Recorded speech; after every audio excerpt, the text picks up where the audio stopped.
Τότε λοιπόν οι σύμμαχοι των Ιταλών, οι Γερμανοί, οι οποίοι είχαν μια άλλη μεγάλη χώρα της Ευρώπης, οι οποίοι είχαν πολύ μεγάλο στρατό, πολύ δυνατό και είχαν κατακτήσει ολόκληρη την Ευρώπη, αφού είδαν ότι οι Ιταλοί δεν μπορούν να πάρουν την Ελλάδα, ήρθαν αυτοί και επιτεθήκαν να πάρουν την Ελλάδα. Τώρα γιατί οι Γερμανοί και οι Ιταλοί θέλανε τόσο πολύ την Ελλάδα? Γιατί θέλανε να πάρουν το νησί στην Κρήτη, διότι από την Κρήτη να μπορούσαν με την αεροπορία τους να βοηθήσουν τους άλλους Γερμανούς που είχαν στην Βόρειο Αφρική, οι οποίοι είχαν σκοπό να πάρουν την Αίγυπτο, την Παλαιστίνη, το Ιράκ και να πάρουν τα πετρέλαια της Μέσης Ανατολής. Έτσι λοιπόν οι Γερμανοί, ύστερα από 6 μήνες τους παππούδες πολεμούσαν τους Ιταλούς και νικούσανε, οι Γερμανοί επιτεθήκανε με μεγάλο στρατό και τότε δεν μπορούσαν πλέον, ο ελληνικός στρατός δεν μπορούσε να αντιμετωπίσει δύο μεγάλους στρατούς και στην οικολογία. Οι Γερμανοί λοιπόν κατεβήκανε όλοι μαζί, φτάσανε στην πρωτεύουσα, δηλαδή στην Αθήνα, και πήρανε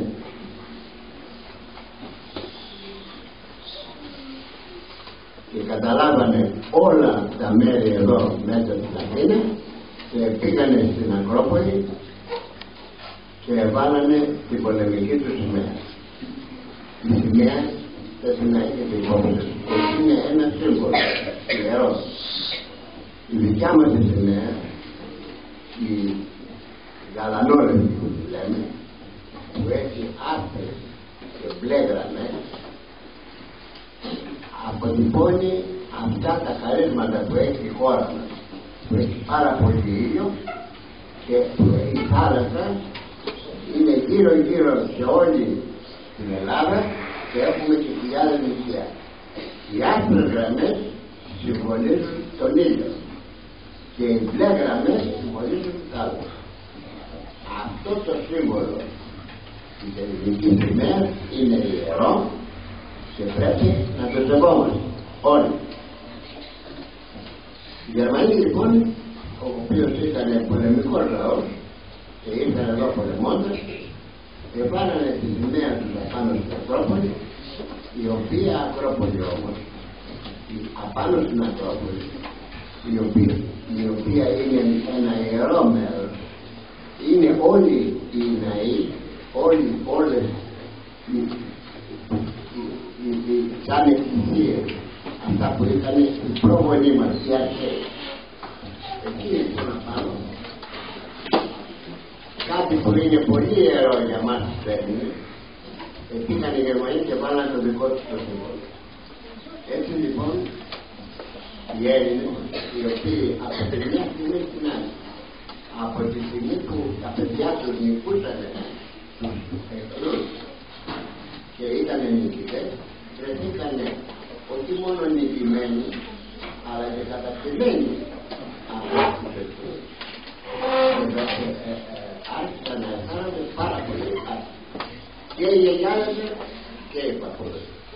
Μαζί και εγώ, μαζί και με τον φίλο μου και τη μαθητή μου που είχα τώρα, το Μανώλη το Βλέτο, ο οποίος μάλιστα κάτι εδώ κοντά κάπου, λίγο παρακάτω.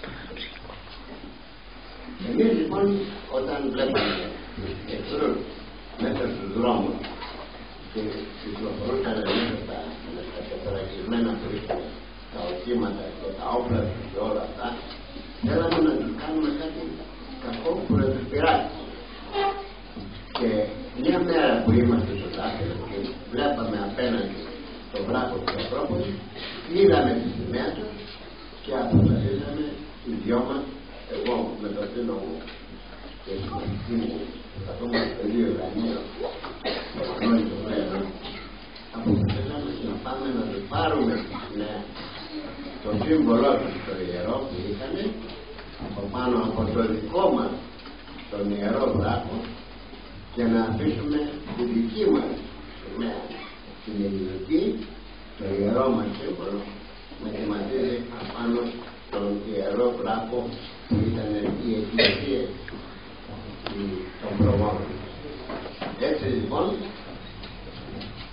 μια νύχτα, αφού πήραμε την εγκυκλοπαίδεια που διαβάζαμε και είδαμε όλα τα διαγράμματα που υπάρχουν στη λέξη Ακρόπολη και είδαμε από πού μπορούσαμε να ανέβουμε χωρίς να μας δει η φρουρά που είχαν οι Γερμανοί για να φυλάνε τη σημαία τους, αφού τα είδαμε αυτά τα πράγματα και αφού πήγαμε εκεί σαν επισκέπτες και είδαμε πώς μπορούμε να ανεβούμε, όταν οι Γερμανοί επιτεθήκανε στην Νήσο Κρήτη να την καταλάβουν και ύστερα από μάχες 10 ολόκληρες μέρες με τους στρατιώτες οι οποίοι είχαν κάτω στην Κρήτη και με τον κριτικό λαό, και τελικά οι Γερμανοί ήρθαν και πήρανε την Νήσο Κρήτη στις 29 του μηνός Μαΐου του 1941, δηλαδή 2,5 εβδομάδες μετά που είχαν μπει, σχεδόν 3 εβδομάδες που είχαν μπει οι Γερμανοί στην πόλη των Αθηνών, στην πρωτεύουσα της Ελλάδος, οι Γερμανοί έβγαλαν ανακοίνωση ότι η Νήσος Κρήτη κατελήφθη με νίκη των γερμανικών στρατευμάτων, δηλαδή των εθνικών στρατευμάτων. Και τότε εμείς όλοι οφείλουμε την άλλη μέρα να πάμε και να τους πάρουμε νέα και να τους προσβάλλουμε και να τους δείξουμε ότι η μάχη δεν είναι. Και ότι εμείς οι Έλληνες δεν μπορούμε να αφήνουμε και θα πολεμάμε συνέχεια μέχρι να ελευθερωθούμε. Έτσι λοιπόν πήγαμε στη νύχτα, ανεβήκαμε απάνω και προσπαθήσαμε να κατεβάσουμε στη γερμανική πολεμική σημαία από πάνω από το μισθό. Η σημαία όμως δεν κατέβαινε και αναγκαστήκαμε να σπάσουμε τα σύρματα γύρω-γύρω και να την κατεβάσουμε και τότε την κόψαμε και κόψαμε από ένα κομμάτι από τον εγκυρωτό το σήμα του γερμανικό, το βάλαμε στο κόρπο μας και μετά πήραμε και κάναμε έναν πόχο και πήγαμε και τη ρίξαμε μέσα σε ένα ξεροπήγαδο το οποίο ήταν κάτω μέσα στο βάθος μέσα στην Ακρόπολη, όπου σύμφωνα με τη μυθολογία σε αυτό το ξεροπήγαδο μέσα έμενε ένα σπίτι που λεγόταν Ερυθρόνιος, ο οποίος ήταν ο φύλακας των ναών, των εκκλησιών αυτών, των προγόνων μας της Ακρόπολης. Αυτός ο όφης είναι που παρουσιάζεται στην Αθήνα του Θεάς Αθηνάς. Έλεγε η εγκυκλοπαίδεια για τη μυθολογία. Λοιπόν, εκεί μέσα ρίξαμε τη γερμανική σημαία και οι Γερμανοί βέβαια νιώσανε πολύ, πάρα πολύ δυνατά αυτή την προσβολή και την άλλη μέρα το μεσημέρι, αφού ετοιμάζεται η ελληνική σημαία απάνω στην Ακρόπολη και οι Έλληνες αμέσως καθαρίσανε και καθίσανε πολύ ωραία που εμείς οι Έλληνες τους δώσαμε και καταλάβαμε ότι εμείς δεν γονατίζουμε, δεν ρωτάτε κανένα όσο δυνατό και να είναι αυτό. Τότε λοιπόν είπανε οι Γερμανοί ότι τη νύχτα της 21η Μαΐου από το βράχο της Ακροπόλεως της εξαιρέθη η γερμανική πολεμική σημαία. Αυτοί που το κάνουν και όσοι γνωρίζουν ποιοι το κάνουν και δεν το καταγγέλνουν σε τα θέματα καταρχήν θα τιμωρηθούν και ρευθυνείς και θανάτου. Καταδικάσαν δηλαδή πεθάνουν. Και επίσης περιορίσαν την κυκλοφορία από τις 10 η ώρα μέχρι το πρωί, να μην κυκλοφορεί Έλληνας στους δρόμους. Απολύσανε όλους τους αστυνομικούς που ήταν γύρω στην Ακρόπολη σε απόσταση 10 χιλιόμετρων από το βράχο της Ακροπόλεως και συλλάβανε όλους τους φύλακες και τους αρχαιολόγους που ασχολούνται στην Ακρόπολη. Αλλά εμείς είχαμε αφήσει τα δακτυλικά μας κόμματα απάνω στο ιστό της σημαίας και έτσι οι Γερμανοί δεν μπορούσαν να δικάσουν κανένα και έτσι έμεινε στο τέλος μας έτσι. Αυτά λοιπόν έκαναν κάνουμε εμείς οι Έλληνες, οι παππούδες, οι γιαγιάδες εναντίον των εχθρών Ελλάδος. Γι' αυτό λοιπόν, τι πρέπει, έχει κανένας να μου κάνει καμία ερώτηση, μήπως θέλει, έχει κανένας καμία απορία?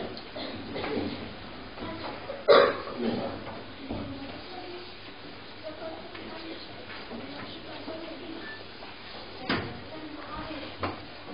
Ναι, όχι αμέσως, μείνουμε εδώ ένα διάστημα και μετά. Ναι.